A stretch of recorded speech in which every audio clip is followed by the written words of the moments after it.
আসসালামু আলাইকুম রহমতুল্লাহ। কেমন আছো? আশা করছি অনেক ভালো আছো। আমি সাথে আছি Mohammad Habibur Rahman, university of Rajshahi, Dhaka residential model কলেজের প্রাক্তন English version student. The topic that has been selected for today is voice. আজকে যে টপিকটা সিলেক্ট করা হয়েছে সেটা হচ্ছে ভয়েস। অ্যান্ড আজকে তোমাদেরকে যেটা পড়ানো হবে সেটা হচ্ছে introduction to voice. Introduction to voice এর মানে হচ্ছে ভয়েসের পরিচিতি। আজকে যে ক্লাসটা হবে সেটা যে কেউ যদি দেখে, ইভেন একটা বাচ্চাও যদি দেখে, তাহলে ক্লিয়ারলি ভয়েসের বিষয়টা বা কনসেপ্টটা ক্লিয়ার করে নিতে পারবে। ওকে, তো চলে আসি আজকের সেই পার্টিতে। ভয়েস কাকে বলে? What is the definition of voice? ভয়েসের সংজ্ঞা কি অ্যাকচুয়ালি? ডেফিনিশন মানে হচ্ছে সংজ্ঞা। ওকে, তো ডেফিনিশন হচ্ছে ক্রিয়া প্রকাশের ভঙ্গিমা বা ভঙ্গিকেই কিন্তু ভয়েস বলা হয়। আমরা জানি সেন্টেন্সের সবথেকে গুরুত্বপূর্ণ অংশ হচ্ছে ভার্ব, বিকজ একটু অ্যানালাইজ করো। দেখো, আজকে কিন্তু তোমাদের গো, ইট, রাইজ,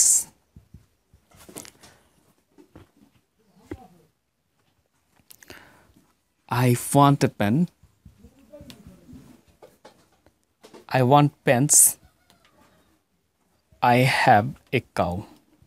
ঠিক আছে, এই চারটা সেন্টেন্স লেখা হলো। প্রত্যেকটা সেন্টেন্স, এই প্রথমে একটা সেন্টেন্স লেখা হয়েছে যেটার স্টার্টিং হয়েছে একটা ওয়ার্ড দিয়ে, গো। এর অর্থ হচ্ছে যাও। এটা একটা ইম্পারেটিভ সেন্টেন্স। ঠিক আছে, সরাসরি ভার্ব দিয়ে স্টার্ট হয়েছে যেহেতু। পরের সেন্টেন্স কি? ইট রাইস, ভাত খাও। এটা কিন্তু দুইটা ওয়ার্ড দিয়ে তৈরি একটা সেন্টেন্স। হ্যাঁ, তো এখানেও এইটা ইম্পারেটিভ সেন্টেন্সকে নির্দেশ করছে। তারপরে আছে হচ্ছে আই ওয়ান্ট পেন্স, আমি কলম চাই বা কলমগুলো চাই। তো এইখানে আই ওয়ান্ট পেন্স, তিনটা ওয়ার্ডের উপস্থিতি রয়েছে এবং তিনটা ওয়ার্ডের উপস্থিতিতে দেখা যাচ্ছে ওয়ান্ট মানে চাওয়া, যেটা একটা ভার্ব। আগেরটা কি ছিল? ইট মানে খাওয়া, যেটা একটা ভার্ব। গো মানে যাওয়া, যেটা একটা ভার্ব। ঠিক আছে, পরের সেন্টেন্সটা লক্ষ্য করি, আই হ্যাভ এ কাউ। এখানে হ্যাভ মানে থাকা বা আছে এরকম অর্থ প্রদর্শন করে। তো এইটা কিন্তু একটা ভার্ব। এখানে চারটা ওয়ার্ড এর মিশ্রণে তৈরি হয়েছে একটা সেন্টেন্স। এখানে তিনটা ওয়ার্ডের মিশ্রণে তৈরি হয়েছে আরেকটা সেন্টেন্স। এখানে দুইটা ওয়ার্ডের সংমিশ্রণ রয়েছে এই সেন্টেন্সটিতে। পরের সেন্টেন্সে একটা ওয়ার্ডের সংমিশ্রণ রয়েছে।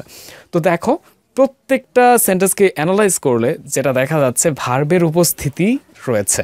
অন্য কিছুর উপস্থিতি আছে নাকি নাই, সাবজেক্ট অথবা অবজেক্টের উপস্থিতি আছে নাকি নাই, সেটা কিন্তু ম্যাটার করছে না। দেখো, প্রথমে গো, ইট, ওয়ান্ট, হ্যাভ, প্রত্যেকটাই কিন্তু ভার্ব। তাহলে এটা বলতে পারি প্রত্যেকটা সেন্টেন্সের সব থেকে ইম্পর্টেন্ট পার্ট হচ্ছে ভার্ব।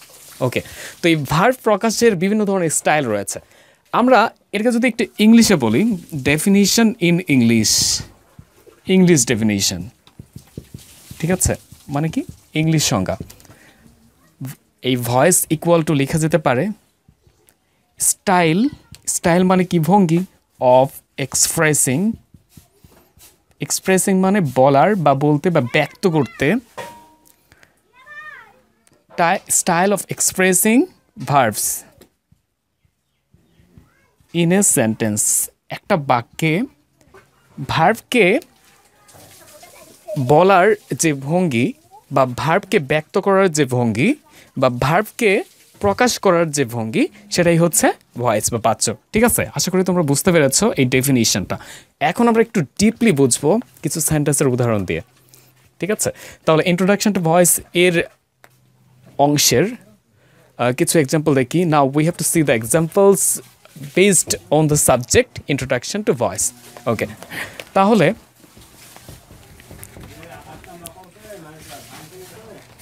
আমরা এখন কিছু এক্সাম্পল দেখি।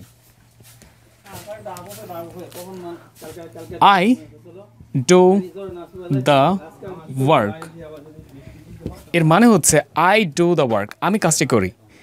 যেহেতু আমরা বাংলা করে করে ইংলিশটা শিখছি, বাংলাটা ভালো করে শিখতে হবে। এখানে কিন্তু আমরা এক ঢেলে দুই পাখি মারতে পারবো। একটা কি? একটা হচ্ছে যে বাংলাতে, বাংলা ব্যাকরণে কিন্তু সিমিলার টপিক ভয়েস এর সাথে সিমিলারিটি বা সাদৃশ্যতা নিয়ে যে টপিকটা রয়েছে বা মিল নিয়ে যে টপিকটা রয়েছে, সেটা হচ্ছে বাচ্য। বাংলাতে কি রয়েছে? বাংলাতে বাচ্য, আর ইংলিশে সেম টপিক ভয়েস। আমরা যদি শুধুমাত্র ভাবার্থটা বুঝতে পারি বা এদের মধ্যে ইন্টারনালি থেকে থাকা যে অর্থটা রয়েছে, মূল অর্থ, সেটা যদি ভয়েসের বুঝতে পারি, তাহলে বাচ্চাটা ইজিলি শিখতে পারবো। আবার বাচ্চাটা বুঝতে পারি, ভয়েসটা ইজিলি শিখতে পারবো। আমরা যেহেতু বাংলা করে করে শিখছি, তাহলে বাংলাটা আমাদের জানতে হবে। এর মানে হচ্ছে আমরা বাংলা ব্যাকরণটাও কিন্তু আমাদের জ্ঞাতার্থে বা অজ্ঞাতার্থে, এগুলো কিন্তু আমরা বুঝতে পারছি। ওকে, তো লক্ষ্য করো, আই ডু দ্য ওয়ার্ক, এটার অর্থ হচ্ছে বাংলায় যেভাবে অর্থ করতে হয়, প্রথমে কর্তার অর্থ করতে হয়, তারপর হচ্ছে কর্মের অর্থ করতে হয়, এবং পরবর্তী সেকশনে ক্রিয়ার অর্থ করতে হয়। ঠিক আছে? ওকে, তো তাহলে এইটার বাংলা অর্থ দাঁড়াবে হচ্ছে আমি কাজটি করি। দেখো, প্রথমে কর্তা, তারপরে কর্মের অর্থটা দেওয়া হয়েছে এই স্ট্রাকচার অনুযায়ী, তারপর কি ভার্ব দেওয়া হয়েছে বা ক্রিয়া দেওয়া হয়েছে। ইংলিশে কি হয়, প্রথমে সাবজেক্ট থাকে, তারপর ভার্ব থাকে, তারপর কি থাকে, অবজেক্ট থাকে। কিন্তু বাংলাতে কি থাকে, প্রথমে সাবজেক্ট, তারপর অবজেক্ট, তারপর ভার্ব, এই হচ্ছে বিষয়। তাহলে এটা যদি একটু ইংলিশে ট্রান্স করি, আমি তোমাদের ডিপলি শেখাচ্ছি, যার কারণে কিন্তু অত্যন্ত ধীর গতির সাথে এ টু জেড এর মধ্যে থেকে থাকা যে বিষয়, যেগুলো জানা একান্ত আবশ্যক, যেগুলো জানলে আমাদের ভবিষ্যতে কোনো সমস্যা হবে না, ঠিক সেরকম বেসিক পয়েন্ট থেকে তোমাদের শেখানো হচ্ছে। ওকে, তোমরা একটু ধৈর্য ধরে এগুলো করো, ইনশাআল্লাহ এখান থেকে অনেক বেনিফিটস তোমরা পাবা। প্রথমে কি হচ্ছে, সাবজেক্ট, তারপর কি হচ্ছে, অবজেক্ট, তারপর ভার্ব। বাংলাতে হচ্ছে এই স্ট্রাকচারটা ফলো হচ্ছে। তোমাদের মিনিং করার সময় কিন্তু অবশ্যই এই স্ট্রাকচারটা ফলো করে মিনিং করতে হবে, তা না হলে কিন্তু তোমরা বাংলায় মিনিং করতে পারবে না। অনেকে কি আছে যারা অনুবাদই পারে না, ইংলিশ থেকে বাংলাতে অনুবাদ করবে, এরকমটা পারে না। তো তাদের কিন্তু এই স্ট্রাকচারগুলো ভালো করে যদি স্মরণে রেখে করানো হয়, তাহলে অবশ্যই পারবে 100%। ওকে, আল্লাহর রহমতে।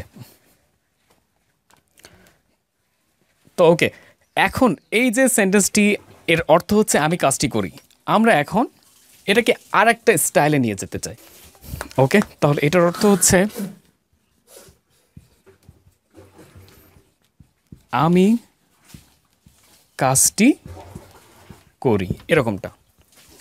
ঠিক আছে? তো আমরা এটাকে আলাদা স্টাইলে প্রকাশ করতে চাই, বা এই যে ক্রিয়া রয়েছে, করি নামের যে ক্রিয়াটা, সেটাকে অন্যভাবে প্রকাশ করব। তাহলে কি হবে, দেখো, দ্য ওয়ার্ক ইজ ডান। এর মানে হচ্ছে কাজটি হয়, ইজ মানে হওয়া, ডান মানে হচ্ছে কৃত, বাই মি মানে কি আমার দ্বারা। তাহলে এইটার অর্থ, প্রথমটার অর্থ কি আমি কাজটি করি, পরেরটার অর্থ কি হচ্ছে, পরেরটার যে অর্থ সেটা হচ্ছে কাজটি আমার দ্বারা কৃত হয়। তো লক্ষ্য করি যে পরের যে সেন্টেন্সটা লেখা হয়েছে, এখানে ভার্ব কোনটা বা ক্রিয়া কোনটা, এই কৃত হওয়া, এটাই হচ্ছে ক্রিয়া।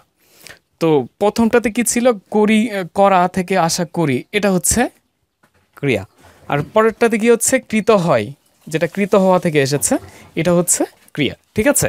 প্রথমটার যে অর্থ সেটা কি, আমি কাজটি করি, পরেরটার অর্থ কি, কাজটি আমার দ্বারা কৃত হয়। দুইটা সেন্টেন্স কিন্তু একই অর্থ প্রদান করছে, এদের অর্থের কোনো তারতম্য হচ্ছে না, কিন্তু এদের ভঙ্গিটা, প্রকাশ করার ভঙ্গিটা কিন্তু আলাদা। লক্ষ্য করো, আমি কাজটি করি, এটা বললাম তোমাকে, আবার বলছি কাজটি আমার দ্বারা কৃত হয়, একই অর্থ। কিন্তু প্রথমটাতে লক্ষ্য করি, প্রথমে যে সাবজেক্টটা রয়েছে, এই যে ডু, এই করার কাজটা কে করবে, আই। তো এইখানে এই করার কাজটা যে করবে তাকে কিন্তু প্রথমে লেখা হয়েছে, মানে তাকেই সাবজেক্ট বানানো হয়েছে। পরে কি, এই আই নামের পার্সনটি কোন জিনিসটাকে করবে, এই যে কাজটি করবে, কিন্তু এরকম একটা স্টেট, এই দ্য ওয়ার্ক এটাকে। তো পরবর্তী সেন্টেন্সে এটাকেই কিন্তু সাবজেক্ট বানানো হয়েছে। তো এখন এই কাজটি করার বিষয়টা কে সম্পন্ন করবে, আই সম্পন্ন করবে, সেটা কিন্তু পরবর্তী সেন্টেন্সে লাস্টে দেওয়া হয়েছে। এর মানে হচ্ছে ভার্বের পর যেটা থাকবে সেটা অবজেক্ট, মানে প্রথমকার যে সাবজেক্ট সেটা পরবর্তীতে অবজেক্ট হয়ে যাচ্ছে এবং নিষ্ক্রিয়ভাবে এই কাজটি করার কাজ সম্পন্ন করছে। ঠিক আছে? এই করার কাজটি সম্পন্ন করছে নিষ্ক্রিয়ভাবে, ভার্বের ঠিক পরে বসে। আর প্রথমটাতে এই আই নামের পার্সনটি সরাসরি কিন্তু কাজ করছে, এই জন্য এটাকে বলা হচ্ছে অ্যাক্টিভ ভয়েস। আর পরেরটাকে বলা হচ্ছে প্যাসিভ ভয়েস। অ্যাক্টিভ মানে হচ্ছে সক্রিয় অথবা প্রত্যক্ষ অথবা সরাসরি। আর ভয়েস মানে বাচ্য, যেটাকে বলা হয় ক্রিয়া প্রকাশের ভঙ্গি, এরকমটা করে। তাহলে অ্যাক্টিভ ভয়েস এর মানে হচ্ছে সক্রিয় বাচ্য অথবা প্রত্যক্ষ বাচ্য অথবা সরাসরি বাচ্য। এর কেন সক্রিয় বাচ্য বলা হচ্ছে? কারণ হচ্ছে এই এই ভার্বের কাজটা যে সম্পন্ন করবে সে প্রথমে থাকছে সাবজেক্ট হিসেবে, এটাই সাধারণ নিয়ম, যে সাধারণ নিয়মকে অবলম্বন করছে। কিন্তু একটু ব্যতিক্রম নিয়মে যখন ভার্বের কাজটা যে সম্পন্ন করবে সেটাকে ভার্বের ঠিক পরে লেখা হয় এবং নিষ্ক্রিয়ভাবে এই কাজটি যখন সম্পন্ন হয় তখন সেটাকে কি বলা হচ্ছে? Passive voice. প্যাসিভ মানে হচ্ছে নিষ্ক্রিয় অথবা পরোক্ষ অথবা নিষ্ক্রিয় অথবা পরোক্ষ অথবা কি বলা যেতে পারে তারপর অসরাসরি বাচ্য।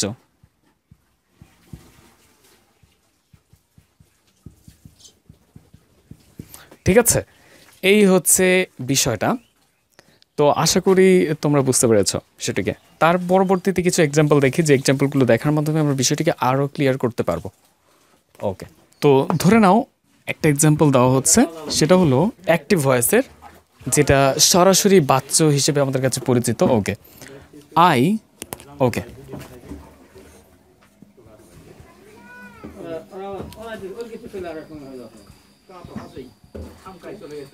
হি ডেকোরেটস দ্য রুম। এর মানে হচ্ছে সে রুমটিকে সাজায়। ডেকোরেট মানে কি? সাজানো। এই সাজানোর কাজটি কে করে বলো তো? হি নামের পার্সনটি করবে বা করে, হি নামের পার্সনটি করে। ঠিক আছে, তো ওকে, তো সাজানোর কাজ যে করবে সে কিন্তু প্রথমে বসেছে, সে কিন্তু সাবজেক্ট হয়ে আছে, এই জন্য আমরা এটাকে বলছি অ্যাক্টিভ ভয়েস বা সরাসরি বাচ্য। এই যে ক্রিয়াকে এবার আমরা অন্যভাবে প্রকাশ করব। তো যাই হোক, হি ডেকোরেটস দ্য রুম, এটার পূর্ণ অর্থ হচ্ছে সে ঘরটিকে সাজায়।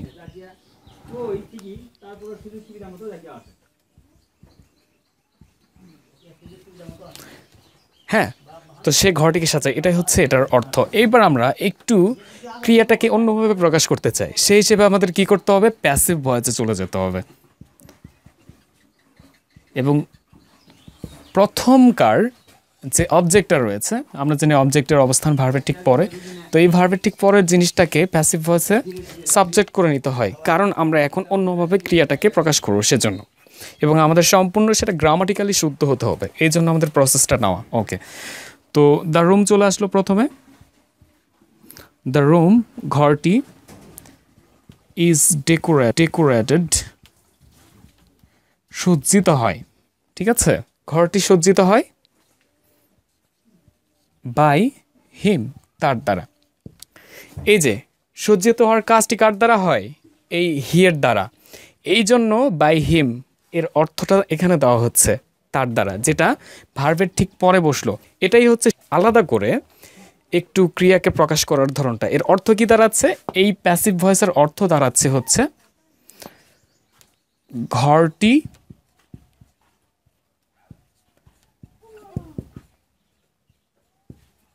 তার দ্বারা সজ্জিত হয়। ঠিক আছে, এই হচ্ছে এই মিনিংটা এই প্যাসিভ ভয়েসের। তো প্রথমে সে ঘরটিকে সাজায়, এটা একরকম, পরবর্তীতে হয়ে গেল সেটা সজ্জিত হয়, এটা আর একরকম। এই যে ক্রিয়াকে প্রকাশ করার যে ভিন্ন ধর্মীটা আমাদের কাছে চলে ভিন্ন ধর্মী একটা অবস্থা যে আমাদের কাছে চলে আসলো, তো এই চলে আসার বিষয়টাকে এই ভয়েস হিসেবে সম্যকভাবে ব্যাখ্যা দেওয়া হয়।